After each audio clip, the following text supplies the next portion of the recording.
ಆತ್ಮೀಯ ಸ್ಪರ್ಧಾ ಮಿತ್ರರೇ, ಡೈಸ್ ಎಜುಕೇಷನ್ ಯೂಟ್ಯೂಬ್ ಚಾನಲ್ಗೆ ಆತ್ಮೀಯವಾದ ಸ್ವಾಗತ. ಸ್ಪರ್ಧಾ ಮಿತ್ರರೇ, ಈ ಹಿಂದಿನ ವಿಡಿಯೋದಲ್ಲಿ ನಾವು ರೈಲ್ವೆ ಇಲಾಖೆಯ ಇಂಟರ್ನಲ್ ಸರ್ಕ್ಯುಲೇಷನ್ನಲ್ಲಿ ಹರಿದಾಡ್ತಿರುವಂಥ ಒಂದು ನೋಟಿಸ್ ಬಗ್ಗೆ ನಾವು ಡಿಸ್ಕಷನ್ ಮಾಡಿದ್ವಿ. ಆದರೆ ಅದು ಅಫಿಷಿಯಲ್ ಹೌದೋ ಅಲ್ವೋ ಅನ್ನುವಂಥ ಗೊಂದಲ ಎಲ್ರಿಗೂ ಇತ್ತು. ಆ ಗೊಂದಲಕ್ಕೆ ಇವತ್ತು ಭಾರತೀಯ ರೈಲ್ವೆ ಇಲಾಖೆ ತೆರೆ ಎಳೆದಿದೆ. ಇವತ್ತು ಅವರು ಅಫಿಷಿಯಲ್ ಆಗಿ ಮುಂದೆ ಅವರು ಮಾಡಿಕೊಳ್ಳುವಂಥ ಗ್ರೂಪ್ ಡಿ ಹುದ್ದೆಗಳ ನೇಮಕಾತಿಗೆ ಸಂಬಂಧಪಟ್ಟಂಥ ಒಂದು ಅಫಿಷಿಯಲ್ ನೋಟಿಸನ್ನು ಇವತ್ತು ಎಂಪ್ಲಾಯ್ಮೆಂಟ್ ನ್ಯೂಸ್ನಲ್ಲಿ ಅವರು ಜಾರಿ ಮಾಡಿದ್ದಾರೆ. ಹಾಗಾಗಿ ಇಂದಿನ ಈ ವಿಡಿಯೋದಲ್ಲಿ ಆ ಅಫಿಷಿಯಲ್ ನೋಟಿಸಲ್ಲಿ ಏನೇನಿದೆ, ಅವರು ಯಾವ ರೀತಿ ಪ್ರೊಸೆಸನ್ನು ಮಾಡ್ತಾರೆ ಅನ್ನೋದ್ರ ಬಗ್ಗೆ ಮಾಹಿತಿಯನ್ನು ನೀಡಿದ್ದಾರೆ. ಅದನ್ನೇ ನಾವು ಇಂದಿನ ಈ ವಿಡಿಯೋದಲ್ಲಿ ತಿಳ್ಕೊಳ್ಳೋಣ. ಓಕೆ, ವಿಡಿಯೋನ ಸ್ಟಾರ್ಟ್ ಮಾಡೋಕ್ಕಿಂತ ಮುಂಚೆ ಮೊದಲನೇ ಬಾರಿಗೆ ನಮ್ಮ ಯೂಟ್ಯೂಬ್ ಚಾನಲ್ನ ಯಾರಾದರೂ ನೋಡ್ತಾ ಇದ್ದರೆ ನಮ್ಮ ಚಾನಲ್ನ ಸಬ್ಸ್ಕ್ರೈಬ್ ಮಾಡಿಕೊಡ್ರಿ. ಹಾಗೂ ನಿಮ್ಮ ಸ್ನೇಹಿತರೊಂದಿಗೆ ಮತ್ತು ನಿಮ್ಮ ಎಜುಕೇಷ್ನಲ್ ವಾಟ್ಸಪ್ ಗ್ರೂಪ್ನೊಳಗೆ ನಮ್ಮ ಚಾನಲ್ನ ಶೇರ್ ಮಾಡಿ ಅಂತ ಹೇಳ್ತಾ ವಿಡಿಯೋನ ಸ್ಟಾರ್ಟ್ ಮಾಡೋಣ. ಓಕೆ, ಇದಿದೆ ನೋಡಿ, ಇದು ನಮ್ಮ ರೈಲ್ವೆ ಇಲಾಖೆಯವರು ಬಿಡುಗಡೆ ಮಾಡಿರುವಂಥ ಶಾರ್ಟ್ ನೋಟಿಸ್. ಇದರ ಪ್ರಕಾರ ನಿಮ್ಮ RRB ಗ್ರೂಪ್ ಡಿರ ಅಪ್ಲಿಕೇಶನ್ ಯಾವತ್ತಿಂದ ಸ್ಟಾರ್ಟ್ ಆಗುತ್ತಪ್ಪ ಅಂತಂದರೆ 23/1/2025 ನಿಮ್ಮ ಅಪ್ಲಿಕೇಶನ್ ಸ್ಟಾರ್ಟ್ ಆಗುತ್ತೆ. ಅಂದರೆ ನಾ ಇವತ್ತು ವಿಡಿಯೋ ಮಾಡ್ತಾ ಇರೋದು 23/12/2024. ಎಕ್ಸಾಕ್ಟ್ ಇವತ್ತಿನಿಂದ 1 ತಿಂಗಳ ನಂತರ ನಿಮ್ಮ ಅಪ್ಲಿಕೇಶನ್ ಅರ್ಜಿಯನ್ನು ಹಾಕಲಿಕ್ಕೆ ಪ್ರಾರಂಭ ಆಗುತ್ತೆ. ಅಪ್ಲಿಕೇಶನ್ ಹಾಕಲಿಕ್ಕೆ ಕೊನೆಯ ದಿನಾಂಕ ಯಾವುದು ಅಂತಂದರೆ 22/2/2025. 22/2/2025 ನಿಮ್ಮ ಅಪ್ಲಿಕೇಶನ್ ಹಾಕಲಿಕ್ಕೆ ಕೊನೆಯ ದಿನಾಂಕ.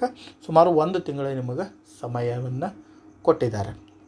ಮತ್ತೇನಿದೆಯಪ್ಪ ಇದರಲ್ಲಿ, ನಿಮ್ಮ ಪೇ ಎಷ್ಟಿರುತ್ತೆ, ಗ್ರೇಡ್ ಪೇ ಅಂದರೆ ನಿಮ್ಮ ಪೇಮೆಂಟ್ ಎಷ್ಟಿರುತ್ತೆ, 18,000 ಅಂತ ಕೊಟ್ಟಿದ್ದಾರೆ. ಆಮೇಲೆ ಏಜ್ ಎಷ್ಟು, 18ರಿಂದ 36. ನಾನು ನಿಮ್ಗೆ ಲಾಸ್ಟ್ ವಿಡಿಯೋದಲ್ಲಿ ಹೇಳಿದ್ದೆ, ಈ ಕೋವಿಡ್-19 ಆಗಿರೋದ್ರಿಂದ ನಿಮ್ಮ ಪ್ರತಿಯೊಂದು ಕೆಟಗರಿಯವರಿಗೂ 3 ವರ್ಷ ಏಜ್ ರಿಲ್ಯಾಕ್ಸೇಷನ್ನ ಕೊಡ್ತಾರೆ ಅಂತ ಹೇಳಿದ್ದೆ. NTPC ಒಳಗೂ ಕೊಟ್ಟಿದ್ದರು. ಆ ಪ್ರಕಾರ ಇಲ್ಲೂ 3 ವರ್ಷ ನಿಮಗೆ ಏಜ್ ರಿಲ್ಯಾಕ್ಸೇಷನ್ ಸಿಕ್ಕಿದೆ. ಅದನ್ನು ಇಲ್ಲಿ ಅವರು ಮೆನ್ಷನ್ನು ಮಾಡಿದ್ದಾರೆ. ಕೋವಿಡ್ ಪ್ಯಾಂಡಮಿಕ್ ಇರೋದಕ್ಕೆ ನಾವು ಈ ನೇಮಕಾತಿ ಒಳಗೆ 3 ವರ್ಷ ಏಜ್ ರಿಲ್ಯಾಕ್ಸೇಷನ್ನ ಕೊಟ್ಟಿದ್ದೇವೆ ಅಂತ. ಓಕೆ, ನೆಕ್ಸ್ಟ್ ಏನಿದೆ, ಹುದ್ದೆಗಳು ಎಷ್ಟಿದೆ, 32,000. ಆ ನೋಟಿಸಲ್ಲಿ ಎಷ್ಟು, 32,400 ಚಿಲ್ಲರೆ ಎಷ್ಟೋ ಇದು. ಇಲ್ಲೂ ಅವರು ಅಪ್ರಾಕ್ಸ್ ಎಕ್ಸಾಕ್ಟ್ 32,000 ಅಂತ ಕೊಟ್ಟಿಲ್ಲ. ಅಪ್ರಾಕ್ಸ್ ಅಂದರೆ ಸರಿಸುಮಾರು ಒಂದು 32,000 ಹುದ್ದೆಗಳಿಗೆ ನಾವು ನೇಮಕಾತಿಯನ್ನು ಮಾಡ್ಕೊತೇವೆ ಅಂತ ಕೊಟ್ಟಿದ್ದಾರೆ. ನಮ್ಮ ಪ್ರಕಾರ ಇದು ಹುದ್ದೆಗಳು ಹೆಚ್ಚಾಗಿ 50,000ಕ್ಕೂ ಅಧಿಕ ಹುದ್ದೆಗಳು ಆಗುವ ಸಾಧ್ಯತೆ ಇದೆ.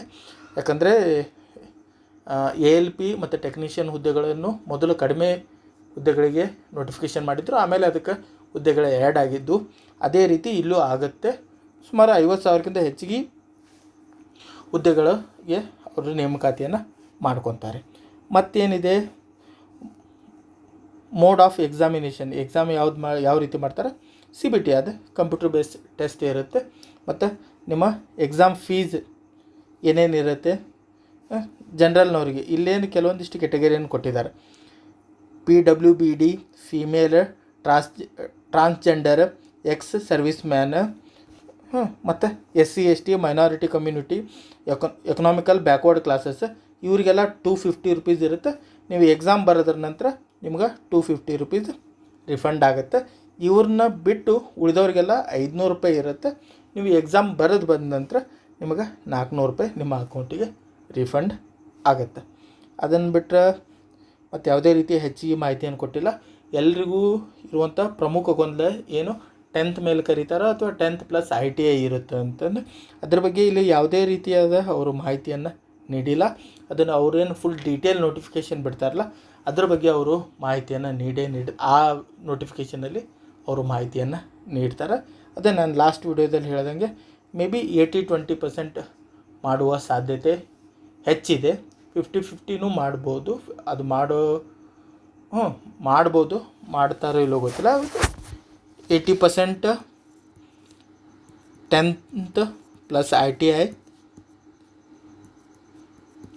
20% ಓನ್ಲಿ 10th ಮೇಲೆ ಕರೆಯುವ ಸಾಧ್ಯತೆ ಇದೆ. ಈ ಪ್ರಕಾರ ನಾವು ಅವರು ಮುಂದೆ ಮಾಡಿಕೊಳ್ಳುವಂಥ ಗ್ರೂಪ್ ಡಿ ಹುದ್ದೆಗಳ ನೇಮಕಾತಿ ಬಗ್ಗೆ ಇವತ್ತು ರೈಲ್ವೆ ಇಲಾಖೆಯವರು ಬಿಟ್ಟಂಥ ಒಂದು ಶಾರ್ಟ್ ನೋಟಿಸ್ ಇದು. ಹುದ್ದೆಗಳು ಕಡಿಮೆನೇ ಇದ್ದಾವೆ, ಹೆಚ್ಚಾಗುವ ಸಾಧ್ಯತೆ ಇದೆ. ಅದು ಎಷ್ಟೇ ಇರಲಿ ನಮ್ಮ ತಯಾರಿಯಲ್ಲಿ ನಾವಿರೋಣ.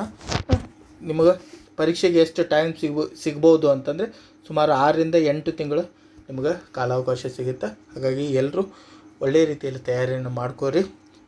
ಈಗ ಮುಂದಿನ ವಿಡಿಯೋದಲ್ಲಿ ನಾನು ಏನು ಮಾಡ್ತೇನೆ, ಈ ಗ್ರೂಪ್ ಡಿ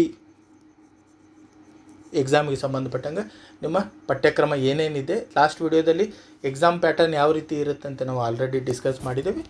ಮುಂದಿನ ವಿಡಿಯೋದಲ್ಲಿ ನಿಮ್ಮ ಫುಲ್ ಡೀಟೇಲ್ ಸಿಲೆಬಸ್ ಏನೇನು ಇರುತ್ತೆ ಅದನ್ನು ಯಾವ ರೀತಿ ತಯಾರಿಯನ್ನು ಮಾಡಬೇಕು ಅಂತ ಡಿಸ್ಕಸ್ ಮಾಡೋಣ. ಓಕೆ, ಅಲ್ಲಿವರೆಗೂ ಧನ್ಯವಾದಗಳು.